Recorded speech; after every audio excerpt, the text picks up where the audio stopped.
स्वागत आहे आपलं ॲडव्होकेट नरेंद्र माधव या चॅनलवरती.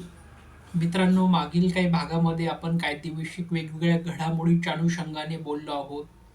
मित्रांनो, आजच्या व्हिडिओमध्ये आपण कोणकोणत्या पद्धतीचे ॲप्लिकेशन स्पेशली फ्रॉम द फौजदारी कोर्टामध्ये आपल्याला फाईल करता येतात, त्या अनुषंगाने आपण हा व्हिडिओ बनवत आहोत. व्हिडिओची सिरीज एक प्रकारे आपण बनवणार आहोत की आपला जो उद्देश आहे तो कायद्याच्या चौकटीमध्ये फौजदारी जो न्यायालय आहे, फौजदारी न्यायालयामध्ये विविध प्रकारचे जे काही ॲप्लिकेशन आपल्याला फाईल करता येतात, त्या अनुषंगाने माहिती ही सर्वसामान्य जनतेपर्यंत पोहोचायला हवी, ह्या दृष्टिकोनातून आपण आजचा हे जो व्हिडिओ आहे, त्या व्हिडिओची जी सिरीज आहे ती आपण आता सुरुवात करत आहोत. मित्रांनो, तत्पूर्वी आपल्याला एक विनंती आहे की आजपर्यंत आपण ह्या चॅनलला लाईक केलं नसेल तर कृपा करून लाईक करा आणि सबस्क्राईब करा, कारण ह्या चॅनलला सबस्क्राईब केल्यामुळे नवीन नवीन व्हिडिओ आपल्यापर्यंत पोहोचण्यास नक्कीच मदत मिळते. मित्रांनो, चला तर आपण मुख्यत्वे जे काही फौजदारी कोर्ट आहे त्या फौजदारी कोर्टाच्या हद्दीमध्ये स्पेशली फॉर सेशन कोर्टाच्या अनुषंगाने बघणार आहोत की कोणकोणत्या पद्धतीचे दावे चालतात आणि त्या दाव्याच्याच अनुषंगाने कोणकोणत्या पद्धतीचे ॲप्लिकेशन्स आपल्याला फौजदारी कोर्टामध्ये फाईल करता येतात, दाखल करता येतात, त्या अनुषंगाने आपण बोलणार आहोत. Now we will talk about the common application file in the session court specially from the criminal side. Now first application, most of the lawyer, law students and all of the general people also know that the bail related applications. बऱ्याचशा सर्वसामान्य माणसांना हे माहीत असतं की bell related जे application आहेत, ज्याला आपण जामिनाचा दावा, यामध्ये नियमित जामिनाचे जे दावे असतात, ज्यामध्ये जनरल बेल आणि त्याचबरोबर अटकपूर्व जामीन, ज्याला अँटिसिपेटरी बेल असं सुद्धा आपल्याला पाहायला मिळतात. तर बेल रिलेटेड जे ॲप्लिकेशन आहे त्यामध्ये we talk about the what is mean by regular bail under section 437 or under section 439 of the criminal procedure code. After arrest, or if a accused arrest in a bailable or non-bailable offenses, we should file the application for regular bail.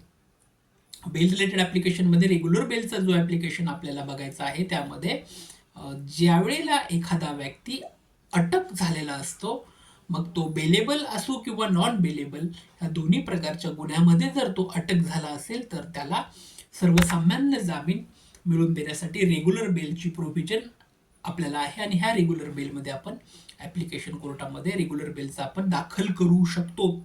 त्यामध्ये section 437 आणि section 439 जे की CRPCचा आहे, त्या अनुषंगाने आपण कोर्टामध्ये अटकपूर्वसाठी आपल्याला आता बघायचं आहे. तर त्याच्यात आपण रेग्युलर बेल बघितली तर रेग्युलर बेलमध्ये 437 आणि 439 CRPC क्रिमिनल प्रोसिजर कोडच्या अंतर्गत रेग्युलर बेल होते. आता मात्र आपण अटकपूर्व जामीन म्हणजे काय. Now we know that the अटकपूर्व जामीन means anticipatory bail according to under section 438 of the CRPC. Now, before arrest, when apprehension of the arrest exists, petition for cancellation of bail, otherwise called bail cancellation plea. Anticipatory bail before a session court. In some matters, lawyer first approach session court, and in other directs high court, depending on the offense and Supreme Court directions. Now, we will talk about what is the exactly criteria of the anticipatory bail.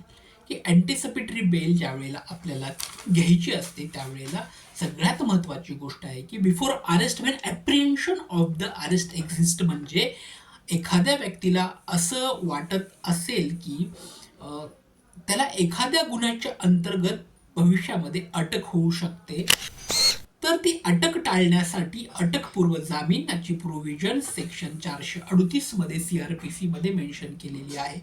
आणि हा जो अटकपूर्व जामिनाचा जो अर्ज आहे, हा अटकपूर्व जामिनाचा अर्ज एकतर आपल्याला सेशन कोर्टामध्ये फाईल करता येतो, किंवा जर सेशन कोर्टाने तो दावा आपला जो ॲप्लिकेशन आहे ते ॲप्लिकेशन जर आपलं फेटाळलं तर आपल्याला नंतर अटकपूर्वचं जे अर्ज आहेत अटकपूर्वचं ॲप्लिकेशन आपल्याला ऑनरेबल माननीय सर्वोच्च न्यायालयामध्ये फाईल करता येतं. आणि हे जे फाईल करायचं असेल तर अटकपूर्व जामीन आपल्याला अकॉर्डिंग टू माननीय सुप्रीम कोर्ट जे आहे माननीय सर्वोच्च न्यायालय दिल्लीचं ते माननीय सर्वोच्च न्यायालयाच्या जे काही गाईडलाईन्स दिलेले आहेत त्या गाईडलाईनच्या अनुषंगानेच अटकपूर्व जामिनाची काही तरतूद काही प्रोव्हिजन काही केस लॉजमध्ये मेन्शन केलेले आहेत त्या अनुषंगाने अटकपूर्व जामीन द्यायची किंवा नाही द्यायची हा संपूर्ण डिस्क्रिशनरी पॉवर संबंधित कोर्टाला आहे. म्हणजे whether it is a discretionary power have in the session court as per as it is a discretionary power is given to the honorable high court.